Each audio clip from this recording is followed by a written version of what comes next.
I'm Derek Shakey with the Collector Car Network, and I am here at the Electrify Expo Phoenix. This is North America's largest electric vehicle event. So we're surrounded by electric vehicles, motorcycles, e-scooters, e-bikes, and even solar products for the home and other applications. Right now, I am at a lead-off event. Ford has been kind enough to host a Cars and Coffee event before the actual expo starts.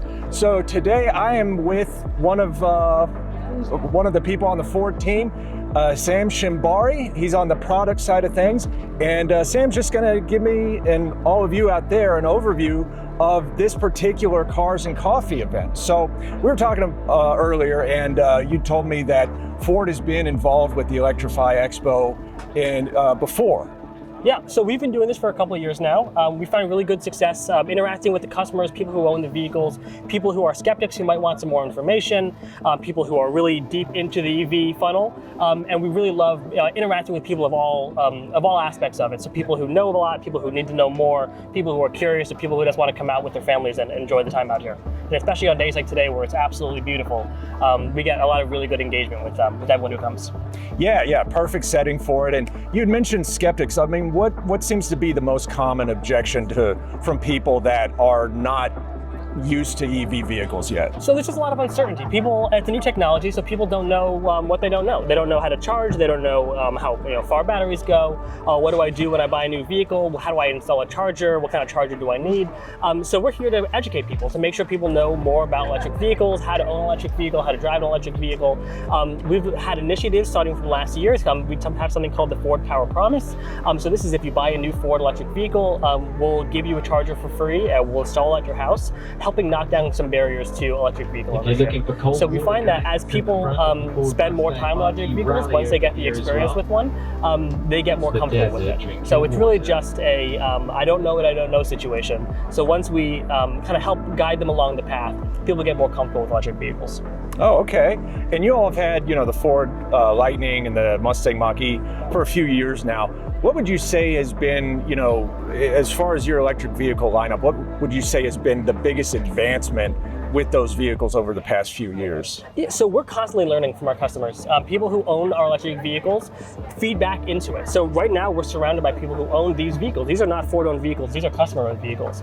And they tell us things about, here are the things that I love, here are the things that I wish were fixed. And we take that feedback and we incorporate it into our products to make them better as we go. So for instance, for 2025, we added a heat pump to the Mustang Mach-E. That's something that people in our colder weather climates have really been requesting. Kind of helped with efficiency in some of the colder months.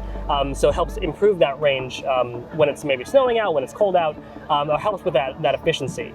So there's a lot of things that we've learned from people who have actually experienced these vehicles. And so we're not kind of living in a silo, we're really expanding our net to catch all these things that people who live with the vehicles, own the vehicles, maybe considered the vehicles, but decided not to get one. All of this feedback helps us learn and helps us make these vehicles better. Now, as far as the F-150, we live in Arizona, well, I do, and there are a lot of truck owners, truck lovers here. Going back to what you learned from the Mustang Mach-E owners, what has been a lesson that you've learned from your customers as far as the F-150 Lightning? Yeah, that's a great question. The F-150 Lightning customers love their frunk. It hasn't been as much of a draw for the Mustang Mach-E because they have lockable storage in the back, but with the Lightning, you have a bed. And so you can put a tonneau cover on a bed and that keeps it a little more secure, but it's not totally waterproof, it's not totally secure. And F-150s and other trucks, gas-powered trucks, don't have that lockable storage. So one of the things that people really love about the F-150 Lightnings is the frunk. I mean, you can see here how much space we have up there. And it gives them just another option for storage, for security, in addition to the bed, which makes the truck a truck.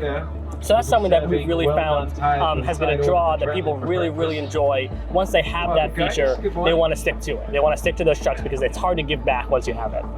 And another thing about the F-150 Lightning is you can use it to power your home, you can use it as a power station, and my understanding is that's what you're doing here at this event with the Lightning. Yep, the speakers that you're hearing in the background, the grill for the breakfast, the coffee makers, all powered by that F-150 Lightning back over there.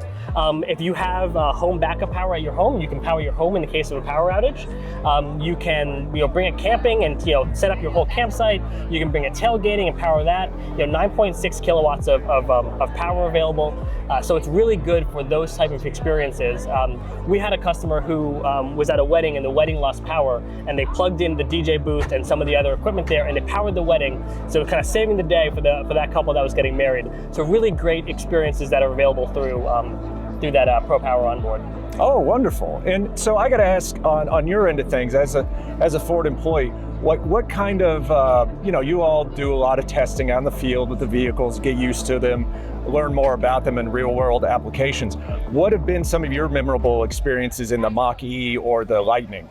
Great question, especially out here in Arizona. I know a lot of people have some questions about battery heat and electric vehicles testing in the heat. It's going to be 100 degrees here today. We actually have a proving grounds here in Arizona, just outside of Phoenix, where we do all of our hot weather testing to make sure that these vehicles will survive in this heat, that our cooling is up to snuff, that we can, the range isn't going to degrade when it's really hot, that your batteries won't degrade quickly.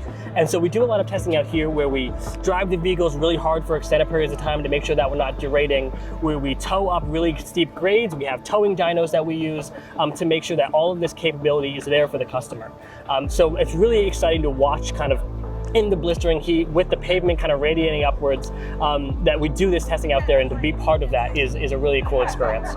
Okay, and I'm kind of putting you on the spot here, but do you drive an EV on a daily basis, or do you drive an ICE vehicle? I drive a Mustang Mach-E Rally. That's my daily driver. Oh, wonderful. Okay. And it's quite a lot of fun. Okay. Yeah, so I imagine you've gotten a chance to take it out in the dirt and really light it up. I have, yes. It's really kind of an eye-opening experience. I come from a Mustang background. I've had a number of Mustangs in the past, and this is my first electric vehicle. But once you get it out onto the dirt and you use that Rally Sport drive mode, it opens up a whole new world of performance that we haven't been able to achieve with our on-road Mustangs. And they're obviously very different products, kind of under that Mustang umbrella, both giving that kind of sense of freedom and performance. But it's a really different type of experience, especially with the electric power, that instant torque, that 700 pound-feet of torque. Being able to slide that sideways and be able to kind of get the back end out is a really cool experience. Now, you mentioned you'd had Mustangs in the past. A lot of our audience on the ClassicCars.com journal, they're, a lot of them are more old school. They like internal combustion, they like classics, American cars. So could you tell us a little about your history with the ICE Mustangs? Yes, absolutely. I've had Fox bodies. I just recently had a Boss 302. I love my gas Mustangs. And one of my favorite things about my electric Mustang is it doesn't take away my gas Mustang. I've had both. I had my Mach-E and my Boss at the same time. If I wanted to go to the racetrack, I would take my Boss. When I want to drive to work, when I want to take my hockey gear, my dog out, I take the Mach-E. It's really a great two-car situation where I have access to both. Both vehicles are still available. You can still go to a showroom and buy a new Mustang 5.0, and I love those vehicles. But also, I love my electric vehicle. So being able to have both, have space in the garage for my Boss, have space in the driveway for my Mach-E, it's really a great situation that scratches both itches for me. Oh, okay, yeah, two-car strategy. Exactly. And can you give our audience just an idea of what other Ford-related activities are going to be available to take part in here at the Electrify Expo? Yep, so at 10 o'clock here today, the Electrify Expo will open, and we have the Ford Thrill Zone. So if you have a chance to get out there, you can get a ride in a Mustang Mach-E GT with a professional driver. He'll take you around at high speed on a really cool track, get the car a little bit sideways, and show you exactly how much performance is available with the Mustang Mach-E GT. There's also some test drive opportunities if you want to drive a Mustang Mach-E or an F-150 Lightning. We have an 8 to 10 minute loop where you have a chance to get behind the wheel and experience it for yourself. And then also you can come to the booth, you can talk to our experts, and just kind of learn more about electric vehicles. Okay, yeah, it sounds good. Yeah, and I'm hoping to get a chance to drive at least the F-150 Lightning. I've driven a couple of the Mach-E's in the past, but the Lightning will be new territory for me, so I'm looking forward to that. I hope you get a chance, though. I think you'll enjoy it. Yeah, well, sounds good. Well, Sam, thank you very much for your time and for giving everybody an idea of what's going on here at the Ford Cars and Coffee event and the Electrify Expo as a whole. Thanks for having me. Yeah, no problem. Thanks for watching, everyone. Hey guys, thanks so much for watching our video. Be sure to hit that like and subscribe button. And remember, comment down below your thoughts. If you want to collect a car of your own, check out our website at classiccars.com, which is our online marketplace with over 30,000 listings live on the site. Also, be sure to check out our sister website, Auto Hunter, which is our 7-day online auction. Thanks again, guys, and we'll see you guys in the next video.